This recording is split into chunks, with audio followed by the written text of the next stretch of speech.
Alright, fine, I'll freaking do more RWBY content. Ah, James Ironwood. Oh, how the mighty have fallen. This might be a surface level observation, but RWBY the team is very rarely the main focus of their own series. Instead, it does this thing where their story is cobbled together from the stories of all the other characters. Volume 1 had a lot of Jean, Volume 3 had Pyrrha, Volume 4 had a lot of focus on Ren, Volume 6 gave Crow and Maria little arcs, while focusing a lot on Blake and Yang, and Volume 7's main hero was in fact General James Ironwood. Now, I've said this before that, unlike many of my peers, I adamantly believe that the writers for RWBY do have some semblance of a plan. They clearly have an intent with each volume, and a lot of the show's faults can actually be chalked down to the creators not giving the story any of the breathing room needed to develop organically. Things happen because the writers want them to happen in order to keep ramping up to the next big shift in the status quo. Nowhere is that more apparent than in Ironwood. The path you're heading down, where you're the only one with the answers, it's not going to take you anywhere good. We have to stop Salem. Nothing matters more. Keeping our humanity. It's what makes us different from her. Sometimes I worry that's her greatest advantage. Does she ever hesitate? Despite being part of Ozpin's inner circle, he was the only one who never blindly obeyed Ozpin's advice. His whole introduction in Volume 2 shows him bringing his army to Beacon in preparation for Salem's inevitable attack during the festival. When they get intel that points in the direction of Mountain Glen, he wanted to send his army, whereas Ozpin wanted Team RWBY and Oobleck to scout.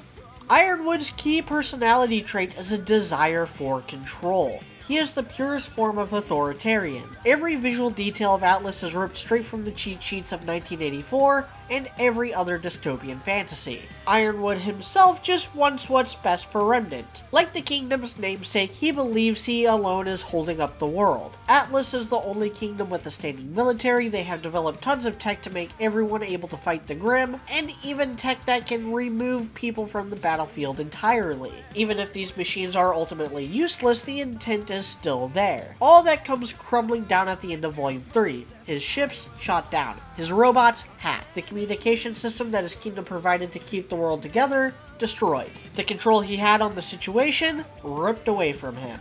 In Volume 2, he has a line about wanting to remove people from the horrors of the battlefield, likely stemming from he himself having suffered a lot of those horrors. And in Volume 3, we see what he has lost in the line of duty.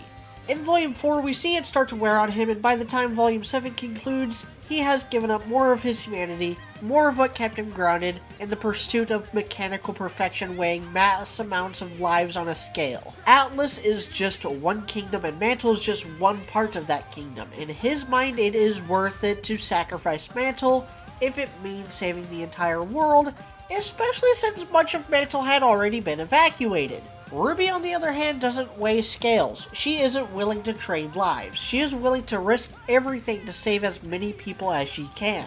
These two viewpoints are not mutually exclusive. RWBY is willing to fight even if she doesn't have Ironwood support. Her drive to take action when she sees trouble was even something that earned her praise from the General on more than one occasion.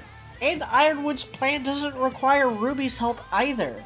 It just requires the Winter Maiden, but that too is ripped from him when Penny becomes the Maiden and joins RWBY. The interesting thing about much of Volume 7 and 8 is that nobody's wholly in the right.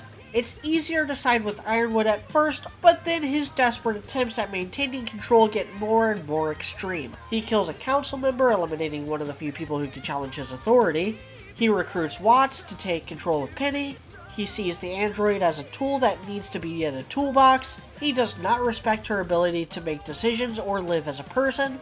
He keeps Crow under arrest, never questioning the claims that he killed Clover, even if he is smart enough to know that it is more likely Tyrion, the actual serial killer. It doesn't matter. Crow is against Ironwood's martial law and therefore must be locked away. Same goes with Robin, who Ironwood didn't consider a threat until she partnered with Crow. But in the end, all his intentions, no matter how noble, make things worse. His desire to protect Vale gave Cinder the perfect stage to destroy Beacon and pin the blame on Atlas. His closing of the border failed to keep Watts and Tyrion out while making it harder for help to arrive. His decisions put him at conflict with Team RWBY, which in turn slowly drives his Aesops apart. He is betrayed and beaten by the person he trusted most. He gets one look at Salem, unable to do anything to stop her as Atlas and Mantle are both destroyed, and he along with it. One interesting observation is that Winter doesn't go through an arc, and her stagnation is used to measure Ironwood's downfall. She agrees with him at the end of Volume 7, and is still agreeing with that line of thinking even as Ironwood himself takes things too far. And now that I'm done talking about the intent of the character and what the story does to highlight that intent, let's take a minute to talk about why his fall in Volume 8 doesn't work. Volume 7 worked because it was a trolley problem.